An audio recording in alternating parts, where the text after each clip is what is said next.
November সকাল 10:38 ঠিক এভাবে কেঁপে ওঠে সারা দেশ। 5.5 মাত্রা ভূমিকম্পে প্রকম্পিত হয় ঢাকা সহ পুরো দেশ। এই ভূমিকম্পের উৎপত্তিস্থল ছিল নরসিংদীর ঘোড়াশাল। ঘোড়াশালের এই কম্পন শুধু দেশেই সীমাবদ্ধ থাকেনি, ছড়িয়ে পড়েছে পার্শ্ববর্তী দেশ ভারতেও। 21 নভেম্বরের এই ভূমিকম্পে সারা দেশে মানুষ মারা যায় 7 জন। সবচেয়ে চাঞ্চল্যকর ঘটনা ছিল পুরান ঢাকার বংশাল এলাকায় বিল্ডিং এর রেলিং ভেঙে পড়ে 3 জনের মৃত্যু। সেখানে একজন মেডিকেল পড়ুয়া ছাত্রও ছিল। মায়ের সাথে মাংস কিনতে গিয়ে রেলিং ভেঙে পড়ে মারা যায় সে। এছাড়া নারায়ণগঞ্জ এক শিশুর মৃত্যু হয়। সারা দেশের মানুষ আতঙ্কিত হয়ে পড়ে। অনেকে এই ট্রামা থেকে বেরিয়ে হতে পারছে না। ঢাকা বিশ্ববিদ্যালয়ের ছাত্ররা হলের উপর থেকে লাফ দিতে গিয়ে অনেকেই আহত হয়। ফাটল ধরে পুরান ঢাকার ম্যাক্সিমাম বিল্ডিং এ। কিন্তু বিপদ কি এখানেই শেষ? না ভাই, বিপদ কিন্তু এখনো শেষ হয় নাই। এই ভূমিকম্পের শকওয়েভও আসতে পারে, যার প্রমাণ মিলেছে 22 ও 23 তারিখের মৃদু ভূমিকম্পে, যার উৎপত্তি স্থল ছিল ঢাকার জনবহুল জায়গা বাড্ডাতে। 3 দিনের ভূমিকম্পে ঢাকার মোটামুটি সব বিল্ডিং এ ফাটল ধরে। রিপোর্ট বলছে 7 মাত্রা ভূমিকম্পে প্রায় 72,000 বিল্ডিং ভেঙে পড়বে ঢাকা শহরের। আর মৃত্যুর হার কেমন হবে সেটা একটু গেস করে নেন,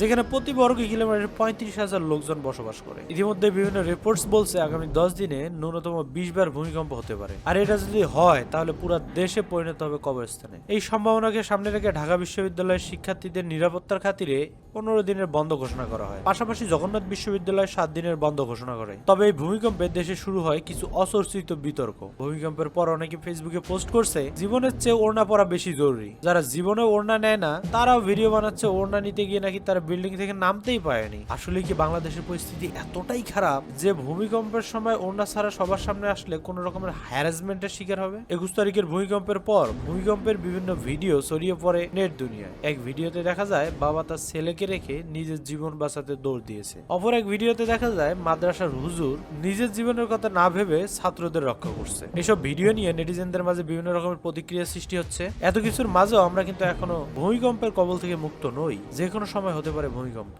হতে পারে অনেক কিছুই। তাই সচেতন থাকতে হবে, সব সময় রাখতে হবে নিজেকে প্রস্তুত। ভূমিকম্পের সময় কোনোভাবে প্যানিকড হওয়া যাবে না, নিজেকে শান্ত রাখতে হবে। সবশেষে যেখানেই থাকুন ভালো থাকুন।